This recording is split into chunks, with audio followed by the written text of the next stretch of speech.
Bienvenidos a tu programa Ciencia en Acción del Instituto de Ciencias y Humanidades Licenciado Salvador González Lobo, un espacio dedicado a difundir lo que se realiza en la investigación en bachillerato a través de Radio Universidad. El programa de hoy es conducido por Pamela Reyes y Carlos Cano. El día de hoy nos acompaña una invitada muy especial. Se trata de la doctora Norma Paola Meléndez Rentería, la cual es profesora de tiempo completo del Centro de Estudios e Investigaciones Interdisciplinarias de la Universidad Autónoma de Coahuila. Es licenciada en Química, Bacteriología y Parasitología por la Universidad Autónoma de Chihuahua. Su maestría y doctorado es en Ciencia y Tecnología de los Alimentos, realizada en la Universidad Autónoma de Coahuila, y también ha llevado a cabo estancias de investigación en España, donde trabajó con la producción de enzimas termófilas, y también en Italia, donde investigó el efecto protector de residuos fermentados de orégano sobre Lactobacillus species. Ha trabajado en certificaciones de seguridad y calidad alimentaria, industrialización de alimentos, microbiología aplicada y el aprovechamiento de recursos naturales regionales para la innovación en el sector vitivinícola. La doctora Meléndez ha publicado artículos en revistas indexadas, capítulos de libro, patentes y tiene varias contribuciones en reuniones científicas. Es miembro del Sistema Estatal y Nacional de Investigadores y de la Asociación Internacional de Bioprocesamiento. También es coordinadora del programa de la maestría en vitinicultura, cuya labor combina la formación académica de generación de combinación científica, así como el conocimiento aplicado. Bienvenida, doctora, es un gusto tenerla con nosotros. Hola, buenas tardes a todos, muchas gracias por la invitación. Doctora, buenas tardes, bienvenida, un gusto tenerlos el día de hoy con nosotros. Para comenzar, ¿nos podría compartir un poco más sobre su formación académica y qué la motivó a especializarse en esta área de investigación? Claro que sí, pues como ya lo comentaron anteriormente, soy QVP, así es como abreviamos la carrera, que es químico, bacteriólogo, parasitólogo, y pues ahí empecé a conocer el grandioso mundo de los bichos o de la microbiología. Entonces eso me hizo despertar la curiosidad por esa área, que si bien pues yo tenía un poco de conocimiento porque me la pasaba enferma de la garganta, siempre me hacían cultivos, sí, claro. Yo sabía que en el laboratorio investigaban eso de por qué te enfermabas, pero no sabía la razón. Entonces ya llegando a la carrera, pues llevo todas las micros que puede haber en la vida, y ya conocí ese mundo pues pequeño pero maravilloso, grandioso. Y fue lo que me incitó a seguir investigando, explorando más bien esa área. Entonces estuve en el hospital del ISSSTE, ahí en Chihuahua, haciendo mis prácticas profesionales. Entonces, pues ahí vi la microbiología clínica, pero me di cuenta que era muy cíclica, ¿no? O sea, eran los mismos microorganismos los que causaban la enfermedad y la detección, el tratamiento y listo. Yo dije, no, yo quiero microorganismos, pero más retador, ¿no? Algo que sea un desafío cada vez. Entonces vi que en el área de alimentos también se trabajaba mucho con microorganismos desde épocas ancestrales, con la fabricación de la cerveza, del vino. Entonces, conforme iba pasando el tiempo, pues los microorganismos eran diferentes, los que se utilizaban para fabricar productos alimenticios. Entonces, eso me trajo a Saltillo a estudiar la maestría en Ciencia y Tecnología de Alimentos, y pues ya encaminada ahí en el laboratorio, me invitaron a continuar con el proyecto de investigación que estaba haciendo en la maestría, y yo dije, ok, me agrada, sigamos investigando bichos en alimentos, y así me quedé también a hacer el doctorado.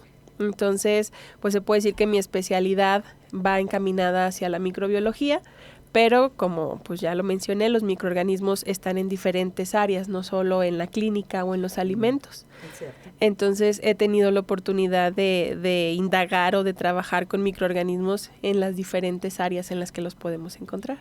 No, y sobre todo que, por ejemplo, hay microorganismos, no los microorganismos son malos siempre, sino hay buenos y hay malos, que hay que diferenciar un poco más sobre eso. Doctora, ¿cómo comenzó su camino en la docencia? Pues yo creo que lo inicié en la secundaria, porque yo era muy buena para explicarle a los compañeros lo que no entendían. Ay, qué padre. Entonces, todos queremos una compañera así. Sí. Entonces, en mi caso se hacían las reuniones para hacer tarea y para explicar. Entonces era mi forma de estudiar. Cuando yo le explicaba a los demás lo que fuera de matemáticas, de biología, de química, pues yo repasaba y esa era mi forma de estudio. Y a la vez pues les ayudaba a los compañeros a que no les fuera tan mal. Entonces yo creo que sin querer ahí se fue sembrando la semillita, aunque yo siempre dije que nunca me quería dedicar a la docencia. ¿Sí? Sí. Y aquí es donde estoy. O sea, casualidades de la vida, ¿verdad? Sí. ¿Qué más es lo que le ha gustado de la docencia? Ahorita, por ejemplo, que es docente, ¿qué es lo que más le gusta? No sé, a los alumnos o algo, enseñarles, ¿qué es lo que más le gusta? Yo creo que mi mayor satisfacción es verles la cara de felicidad y los ojos súper abiertos cuando tocas un tema que es de su interés y logras hacer que lo entiendan, que conozcan las bases, pero a su nivel. Porque afortunadamente para mí aquí en la universidad pues doy clase en los diferentes niveles de la universidad, en preparatoria, en licenciatura, maestría y en doctorado. Entonces pues puedo ver la diferencia, ¿no? Que te da uno, la madurez, la edad, pero también el deseo de conocer o de aprender las cosas. Entonces, cuando les ves la cara a los muchachos de satisfacción porque lograron entender el tema o porque descubrieron algo que no conocían, esa expresión pues me resulta muy grata. Sí, qué padre.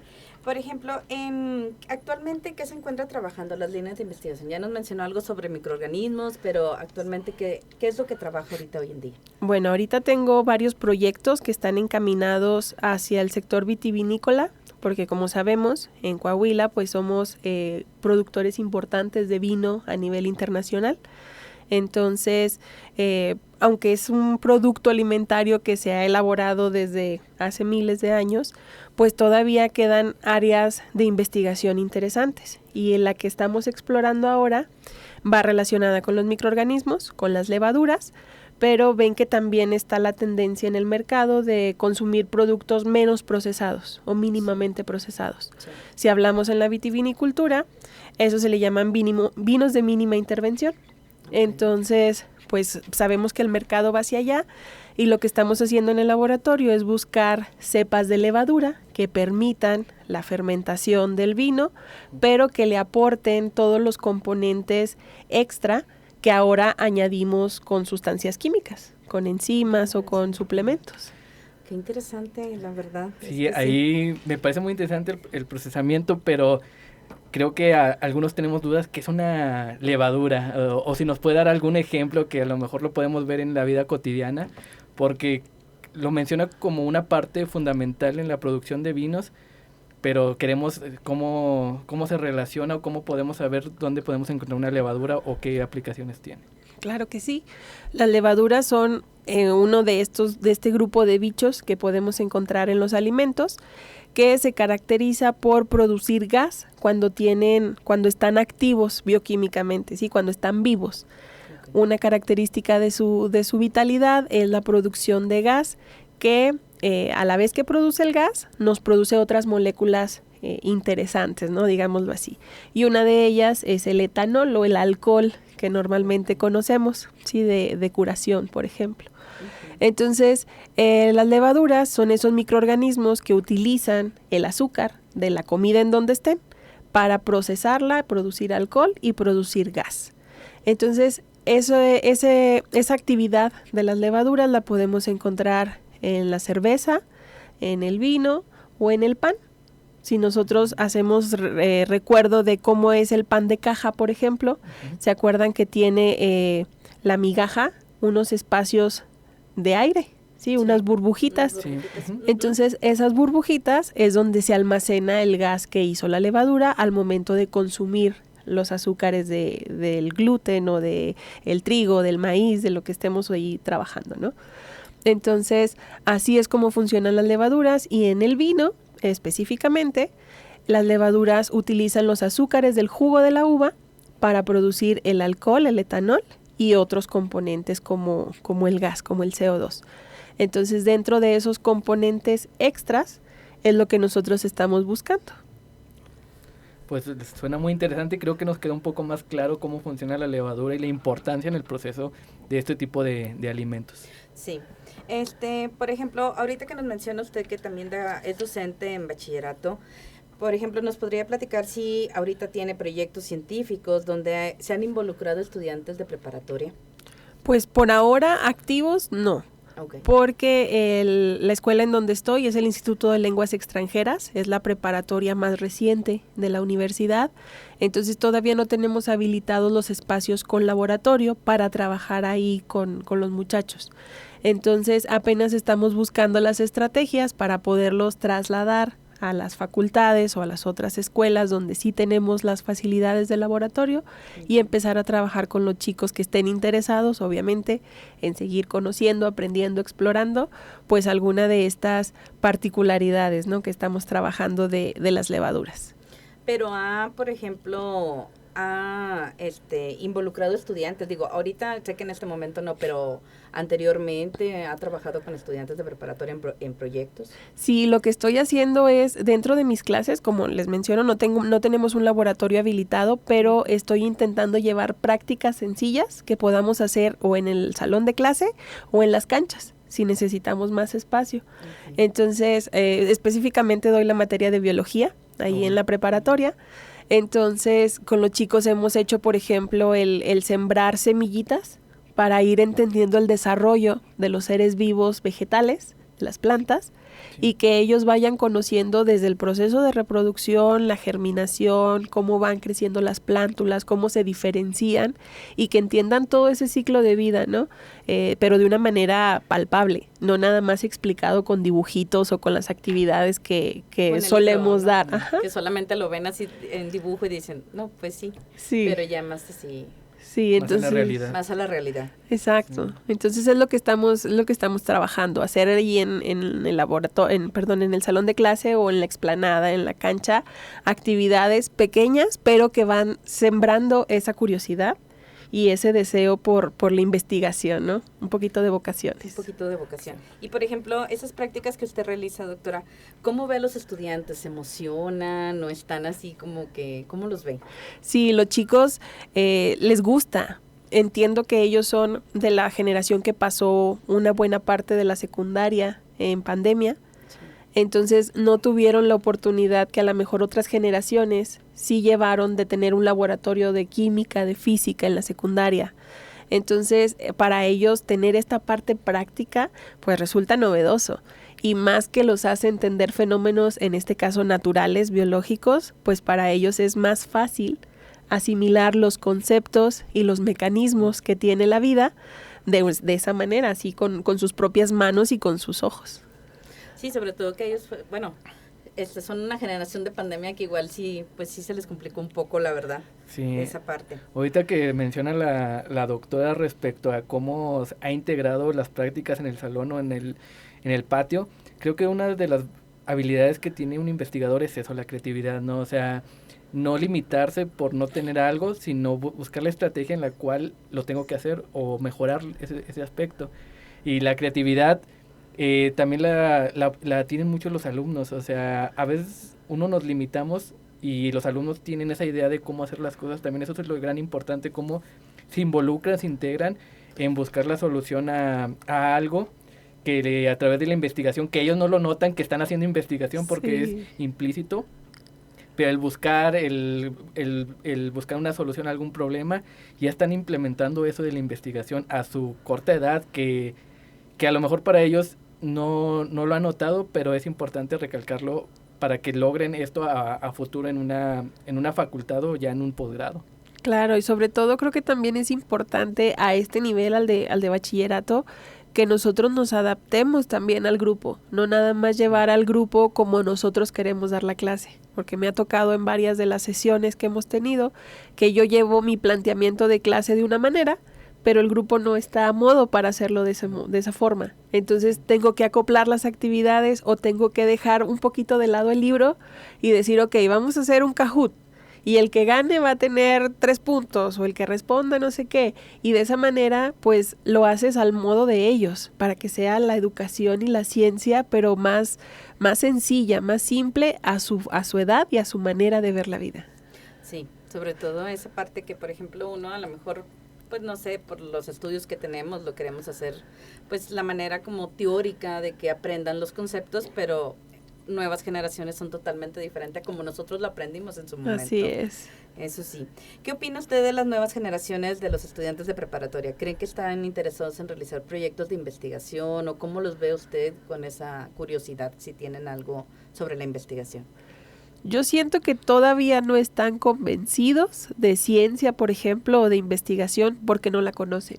Como lo comenté, vienen generaciones de pandemia donde vivieron la ciencia desde un punto de vista como más teórico, no tanto práctico.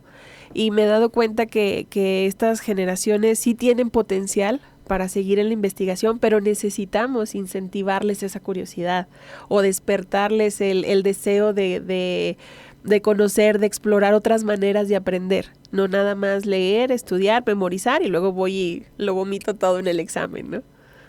Y se olvida. Sí. Porque ya me lo aprendí, ya pasé esa parcial o esa materia y ahora sí, desde cero. En su plantel, doctora, ¿de qué manera promueven la investigación científica? Pues como te comento, intentamos que en las clases de las materias de ciencias, por ejemplo, biología, química, matemáticas, computación, sean o haya más bien actividades prácticas al nivel que tengamos o a las posibilidades que tengamos también. Pero cabe mencionar que aquí pues los alumnos y los papás nos ayudan bastante, porque si les pedimos algún material extra, por ejemplo, que no está contemplado dentro de lo habitual para sus clases, ellos lo llevan y lo cumplen. Entonces eso también nos alienta de que en casa pues nos están echando esa manita también para que los chicos tengan una formación más completa o integral. Sí, sobre todo eso, que es un equipo, ¿no? Entre los papás, el alumno y uno como docente, o sea, de que se motiva a que el alumno tenga esa parte, esa curiosidad. Sí. La verdad no lo dejamos a un lado, o sea, seguimos con esa curiosidad. ¿Qué retos cree usted, doctora, que enfrenta un investigador en México hoy en día, sobre todo especialmente en el ámbito académico? Uy, qué buena pregunta. Sí, está para pensar. Está para pensar, sí. Pero yo creo que ahorita el reto principal que tenemos en la investigación y en la academia son los recursos, o sea, los recursos económicos que cada vez están más limitados y más restringidos, digámoslo así. Entonces, ya no hay tantas opciones de convocatorias, de becas, de financiamientos externos. Entonces, pues eso hace que dejemos un poquito la parte académica por dedicarte a buscar el recurso que necesitas en la investigación. Entonces, pues ya no te deja cumplir como tú quisieras o como se espera en la parte académica, ¿no? Porque tienes que dedicarle un poquito más de tiempo a la búsqueda de recursos que lo que se hacía anteriormente. Y eso como quiera también limita, no sé, yo pienso que limita un poco el traer proyectos de investigación a nuevas generaciones, por lo mismo que al igual hoy en día no hay tanto recurso como había con anterioridad. Exactamente, y más a quienes todavía no tenemos un laboratorio bien establecido. Sí, sufrimos más. Sí, porque tenemos que andar echando mano de los colegas, que se agradece demasiado la oportunidad que nos dan de entrar a sus instalaciones y de usar sus equipos, pero pues sabemos que no es la misma facilidad, ¿no? Tener tú el equipo y el laboratorio disponible a tu necesidad, no tener que acoplarte a la necesidad de otro. Sí. Eso que nada, más que nada principalmente. Ya ve que ahorita nos hablaba, bueno, si nos pudiera platicar de manera sencilla la importancia de su investigación, por ejemplo, en la sociedad o algo relacionado con lo que está hoy en día en la sociedad. Claro que sí, no lo he comentado, pero mucho de las técnicas o de las metodologías que busco trabajar con mis alumnos son respetando el medio ambiente.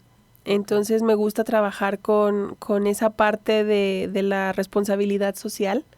Entonces, haciendo que la investigación o los proyectos que trabajamos en el laboratorio, pues dejen o contaminen lo menos posible o beneficien de alguna manera el entorno que ya tenemos. Entonces, por ejemplo, lo que hemos estado platicando de las levaduras, pues ayuda a mantener el equilibrio normal, digámoslo así, de los microorganismos que ya están en las bodegas donde se produce el vino.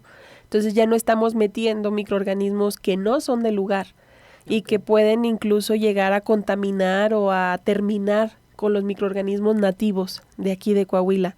Entonces estamos intentando preservar la biodiversidad microbiana y pues eso trae una serie de reacción en cadena, ¿no? Con las demás seres vivos que hay, como plantas, el suelo, el aire.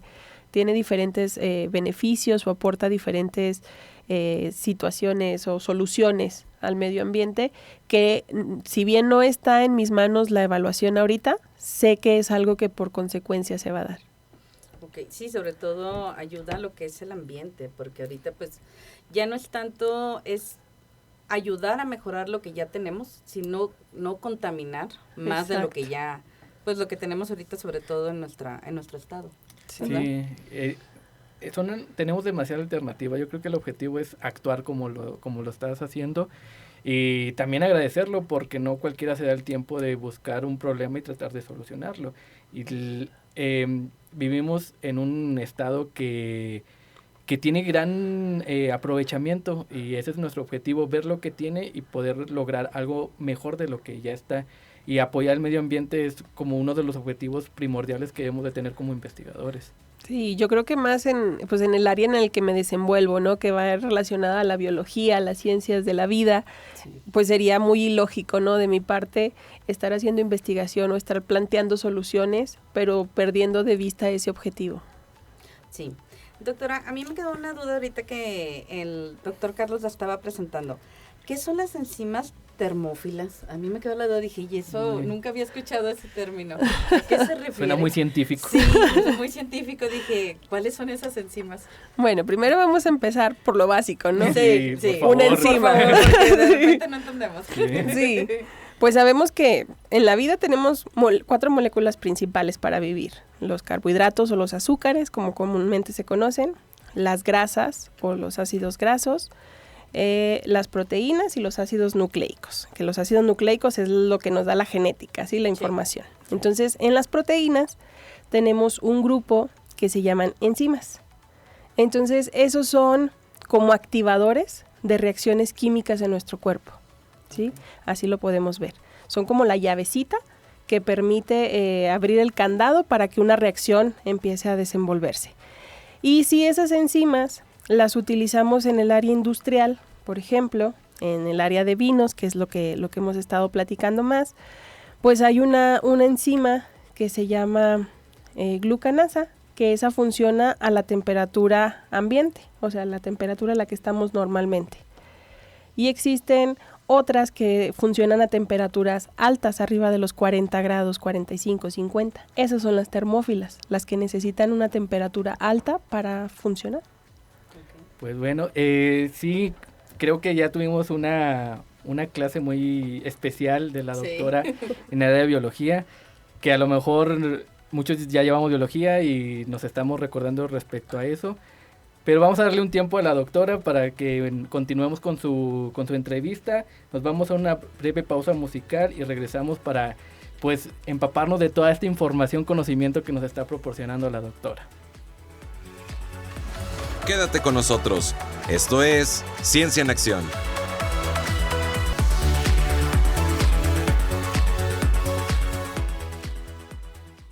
En nuestro programa Ciencia en Acción, continuamos con nuestra charla con la doctora Paola Meléndez, docente del Centro de Estudios e Investigaciones Interdisciplinarias de la UADC.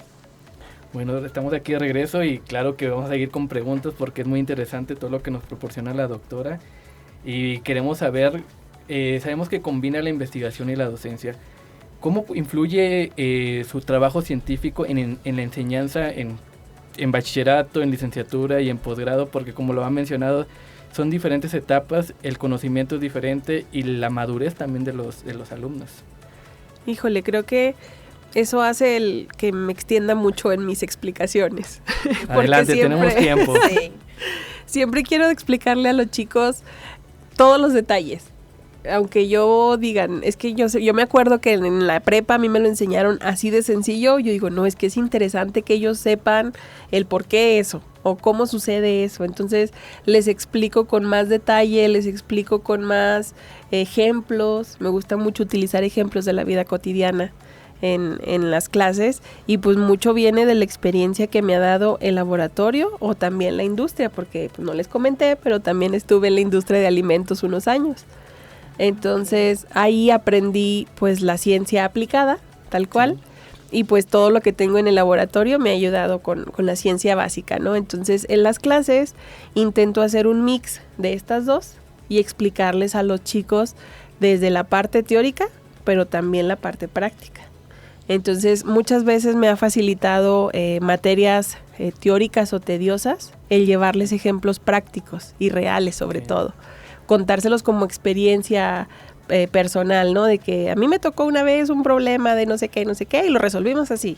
Y ya ellos se quedan de que, oh, interesante, o sea, sí, lo que estamos viendo no es nada más para aprenderlo y desaprenderlo después del examen. O sea, sí tiene una aplicación afuera de la escuela. Sí, viéndolo así con la vida cotidiana, creo que se les queda la información un poco por mayor tiempo a lo mejor, o después de un caso ellos lo pueden recordar para poderlo aplicar en la vida cotidiana.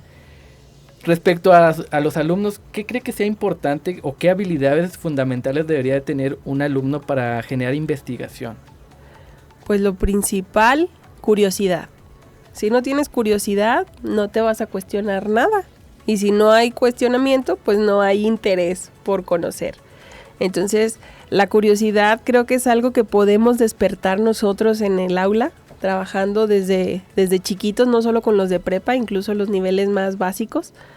Me agradan los proyectos, por ejemplo, que tienen ahora en el COECIT, donde involucran a los niños con dibujos, con actividades lúdicas, pero pues están haciendo eso, ¿no? Despertarles la curiosidad, la creatividad, que a lo mejor no en todo se va a presentar, pero sí en una buena proporción cuando lleguen a la secundaria, a la preparatoria, a la universidad, pues ese deseo de conocer. Entonces, si son curiosos, pues yo creo que la siguiente característica tendría que ser observador, porque tiene que poner atención de los fenómenos que están pasando o que suceden a su alrededor para saber o para que se dé cuenta si eso es lo que le llama la atención o no.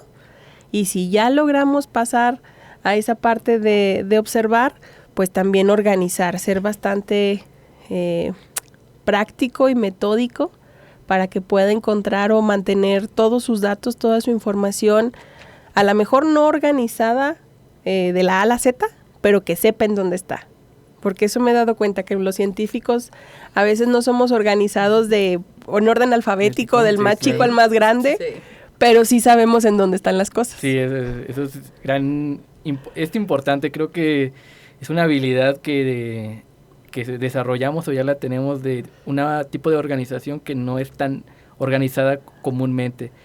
Y la curiosidad creo que es lo que genera, o sea, los científicos o investigadores han dicho que somos niños, porque estamos en el por qué, y eso ha generado nuevos desarrollos, innovaciones, y que es muy atractivo para hacer cosas nuevas, porque a veces creo que también a veces somos muy cuadrados en eso, y no sé, con sus alumnos ve eso semejante, que sean muy cuadrados o que sí vayan porque maestra, ¿por qué?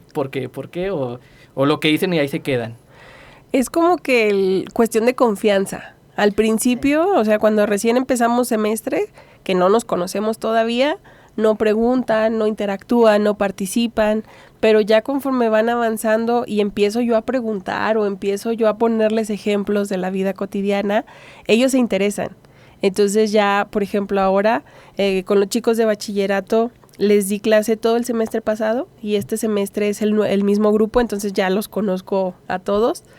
Y ya ellos llegan con las preguntas, o sea, si tenemos el tema, no sé, de el sistema digestivo, ya antes de empezar la clase, ellos me dicen, Miss, yo tengo la duda de por qué a mi papá le da gastritis, o por qué a mi mamá no sé qué. Entonces ya en clase vamos viendo los temas que me dice el temario que tengo que abordar. Sí, claro que es importante. Sí, pero resolviendo las dudas que ellos tienen también. Entonces, creo que ganarte esa confianza y abrir la puerta con los chicos es la clave para que puedan tener esa interacción y esa comunicación en todos los sentidos. Sí, y hablando de bachillerato, ya he visto algunos alumnos que tengan interés sobre la investigación, que, claro, creo que el gusto es cuando lo llevamos y que genere la práctica en el laboratorio, y ahí a veces tenemos gustos, habilidades, preferencias que ni las sabemos hasta que estamos en ese momento. Sí, sí te das cuenta. Yo antes lo veía así como raro, ¿no? Yo decía, ay, porque la gente dice de que este tiene aptitud para no sé qué y este para no sé qué. Pero ya ahora que estoy del otro lado, que me toca ver generaciones pasar, vas desarrollando esa habilidad de identificar las aptitudes que tienen los chicos. Y más cuando se trata de algún tema en específico o de alguna actividad, tú ves las caras, quién le llama más la atención, quién se aburre, quién se duerme, quién prefiere salirse al baño o a tomar aire en vez de estar ahí presente.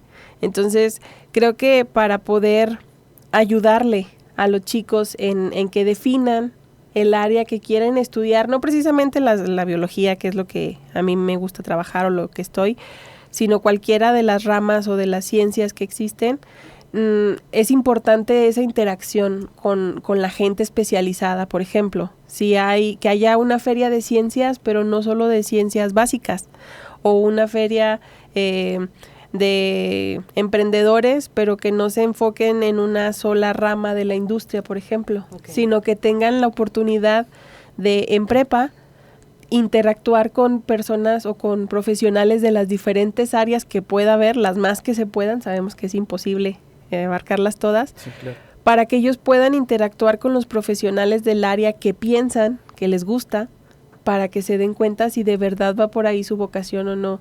Creo que si tuviéramos ese acercamiento en la prepa, tendríamos un menor porcentaje de deserción en las carreras y también profesionistas o estudiantes universitarios más felices y más satisfechos con lo que están realizando. Sí, uno de los enfoques también es pues conocer, ¿verdad? Para ver cuál es nuestro gusto, a dónde queremos ir a través de simplemente generar una profesión, y ya la investigación pues va un poco después. En el caso de licenciatura y de posgrado, ¿cómo ve la diferencia ahora con sus alumnos? Tal vez en posgrado, que menciona que da clase en maestría y en doctorado, ya los proyectos son más definidos, más aplicados. ¿Qué diferencia hay entre un proyecto a lo mejor de preparatoria, de licenciatura, y el de posgrado? Pues tienes que ir así como va el nivel, ¿no? El de preparatoria es una pregunta sencilla que se pueda responder de forma sencilla, para que captes a los chicos y los tengas emocionados con su proyecto, ¿no? Que no, si ellos tienen la capacidad y el deseo, pues sí, ampliar el conocimiento a una manera más profunda, más específica, pero si no, si es nada más para explorar, presentarles un proyecto así, sencillito, práctico, que ellos puedan aprender y comprender de una manera sencilla. Luego, con los de licenciatura, pues ya es como el intermedio, ¿no? Como que sí les das las cosas sencillas, pero a la vez ya le vas dando un poquito más de profesionalismo. Y en posgrado, pues ahí ya es 100% específico, o sea, y ahora sí a resolver mecanismos, pero desde el punto de vista del fenómeno básico, o sea, ya no explicarlo de manera general, sino meterte al mecanismo bioquímico, a la enzima que es la responsable, al microorganismo, por qué reaccionó de esa manera, por qué produjo el producto que estás obteniendo. O sea, y ahora sí responder la información o las dudas, la hipótesis del proyecto, pero con toda la baraja, dicen por ahí, ¿no? Sí, ya más especializado. Sí, creo que pues como la edad, ¿verdad? También las responsabilidades aumentan y el objetivo de cada proyecto pues va a ser mayor.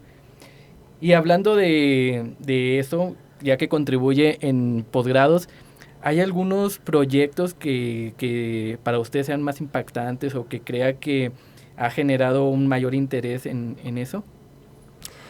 Pues proyectos importantes, yo creo que todos tienen su impacto, ¿no? Su importancia por alguna razón, por eso están siendo llevados a cabo.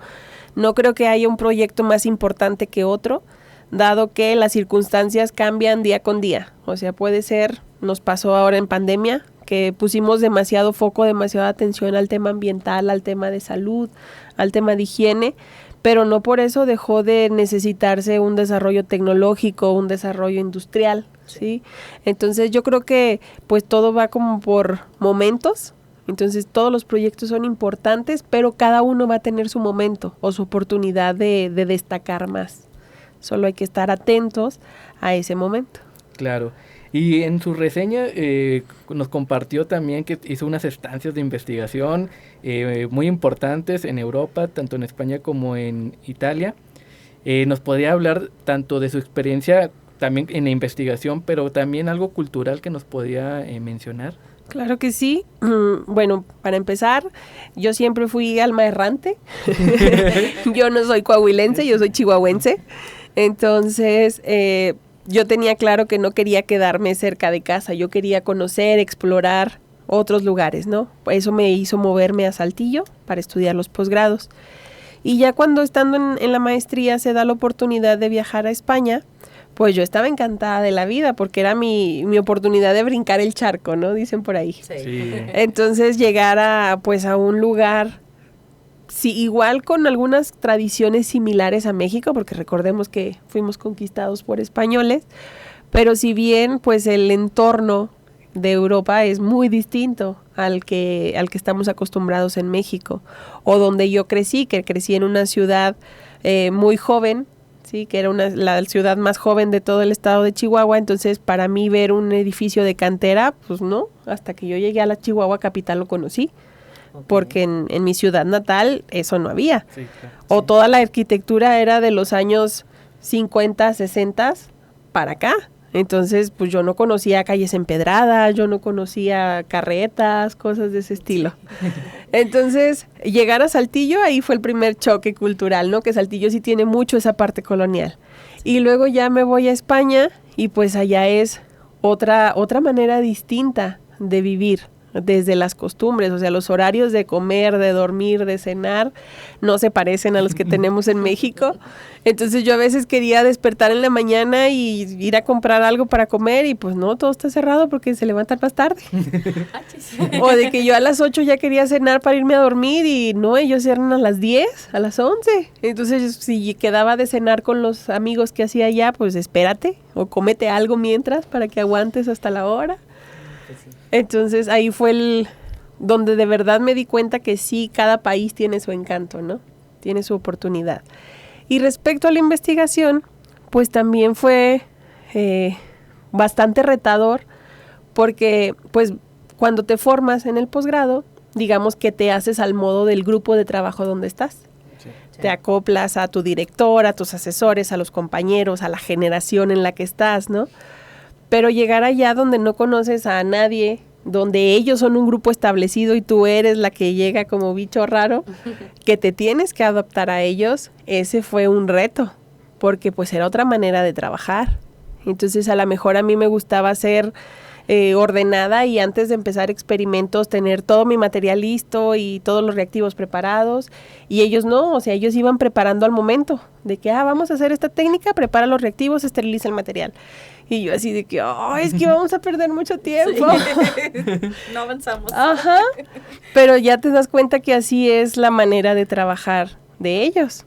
Entonces, pues tuve la oportunidad de estar con el doctor Lorenzo Pastrana allá en España con su grupo de trabajo y ellos tenían su dinámica. Pero luego, en el momento de, los famosos breaks allá en Europa, a media mañana, pues ellos no desayunan como nosotros aquí temprano, sino que a media mañana van y comen algo ligero con un café. Entonces, para mí eso era pues nuevo, empezando porque no tomo café. Y yo lo que hacía era acompañarlos a todos, pues para no quedarme sola en el laboratorio, sí, y para aprender a ver qué hacían o qué comían o así. Y ahí era donde coincidíamos grupos de diferentes laboratorios.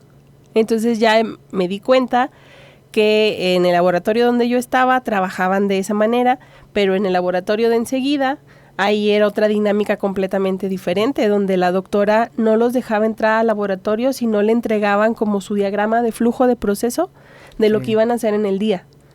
Entonces ellos tenían que estar súper organizados antes de entrar al laboratorio. Entonces yo dije, ok, o sea, cada quien trae su librito, cada quien trae su escuela. Y en Italia me pasó algo similar. O sea, yo iba con la idea y con el contacto del profesor Giuseppe Spano para trabajar con él sobre las cuestiones de las bacterias lácticas.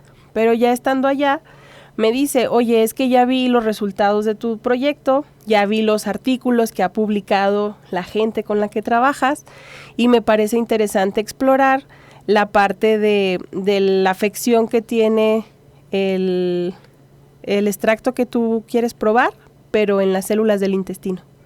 Y me dice, ¿no te gustaría aprender cultivo celular? Y yo sí que no sé qué es eso. Primero. Nunca lo he trabajado.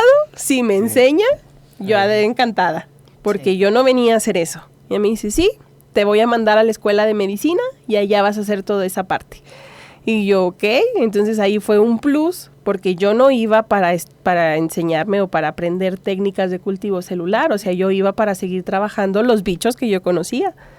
Entonces fue una oportunidad pues bastante interesante, que sí aprendí, que sí también me enseñó otra manera de trabajar, sobre todo porque ahí eran pues más limitados los espacios, ¿sí? La facultad en donde estuve, la facultad de Agraria y la facultad de Medicina, no tienen el tamaño de las facultades que tenemos aquí en Coahuila. Entonces allá es pues todos amontonaditos y cada quien tiene su espacio de 30 centímetros por 30 centímetros en la mesa y de ahí no te sales. Entonces todo trabajas en ese pedacito. Sí, una cosa es adaptarte para poder concluir. Y ya que mencionas sobre los investigadores que te dan conocimiento, agradecemos a todos los investigadores. Creemos que los que somos investigadores jóvenes, que nos han proporcionado conocimiento, que nos abren las puertas para trabajar en sus laboratorios, que nos dan apoyo y de todo, porque también un investigador no nace de la nada, también necesitamos un ejemplo a seguir o alguien que nos apoye. Y doctora, también queremos saber qué proyectos tiene en puerta. Híjole, pues seguimos trabajando con las levaduras y los procesos de vinificación aquí en Coahuila. Estamos ahorita enfocados en el tema regional, les decía, queremos trabajar con la conservación de las especies en las bodegas que ya tenemos aquí en Coahuila de renombre internacional. Okay. Entonces, pues vamos a seguir trabajando, esperemos, un buen ratito ahí en ese tema de investigación. Tenemos también el aprovechamiento de plantas oportunistas, que son las que llegan y contaminan un ambiente o un ecosistema. Entonces también hay proyectos de investigación trabajando sobre eso para intentar reducir un poquito la cantidad de las plantas oportunistas. Y también trabajo con sistemas de calidad, como ya les comentaba, al pasar por la industria, pues agarré bastante experiencia con el tema de la calidad. Entonces ahora estoy intentando abrir una línea de investigación en esa área, en los sistemas de calidad, pero ya desde el punto de vista universitario. Entonces, eso es en el área de investigación. Sí, claro. Pero, pues también hay otros proyectos interesantes porque coordino la maestría en vitivinicultura, que es una de las maestrías más recientes en la universidad. Apenas tenemos 2 generaciones activas. Y este verano próximo iniciamos convocatoria para la 3ª generación. Entonces yo creo que ya en unos meses van a empezar a ver la publicidad en las redes sociales de la universidad o del Centro de Investigación del CEI con la convocatoria para quien desee o quien esté interesado en profundizar en los conocimientos del área de la vitivinicultura, pues se una a nuestro grupo de maestría. O bien, si no saben a qué se refiere, si tienen dudas sobre los temas, las materias, la dinámica de trabajo, pues con todo gusto me pueden contactar. Igual les dejo mi correo, ¿sí? Es paola.melendez@uadec.edu.mx. Ahí pueden escribirme con toda confianza, cualquier duda o comentario sobre la maestría, lo estaré recibiendo, lo estaré respondiendo. Y ya pues en el siguiente semestre tenemos el proceso para el ingreso de la 3ª generación, que iniciaría en enero del 2027. Y luego alterno a la maestría. Aquí se trabaja mucho. Sí, mucho. También tengo a bien coordinar una de las revistas de la universidad, el Journal of Bioprocessing and Chemical Technology, lo abreviamos como JBCT, así lo conocemos en la universidad. Entonces es una revista de difusión científica donde nos pueden mandar artículos de revisión, artículos de investigación, reseñas, todo relacionado con temas de los bioprocesos, de la química, de la tecnología química, ingeniería química. Y pues allí tenemos el proceso de revisión habitual de una revista científica. Sí, hacemos revisiones en ciego, les damos su carta primero de recepción, de aceptación, y pues estamos trabajando para que la revista pues suba de nivel. Ahorita ya estamos dentro del Latindex, pero nos faltan unos puntitos más para llegar a ser, por ejemplo, de reconocimiento por el ACCITI o de reconocimiento internacional. Entonces, de la mano de la Facultad de Ciencias de la Comunicación, del grupo de difusión y divulgación de la Dirección de Investigación y Posgrado, estamos haciendo ahí cambios y mejoras en el proceso editorial de la revista, pues para seguir incrementando, ¿no?, en la calidad de la misma y que pueda llegar a convertirse en una de las revistas referentes de la universidad. Muchas gracias, doctora. Agradecemos profundamente a la doctora Paola Meléndez por compartir su experiencia y acercarnos al fascinante mundo de la investigación científica. Sin duda, su labor inspira a nuevas generaciones a interesarse por la ciencia. Recuerden sintonizarnos en punto de las 6 de la tarde, como cada martes, en nuestro programa Ciencia en Acción. Agradecemos a Karina Cerecero en Controles y al director Ugari Guajardo por darse la tarea de agendar este espacio para divulgar la ciencia en bachillerato. Se despide de ustedes Pamela Reyes, Carlos Cano y Paola Meléndez. Hasta la próxima.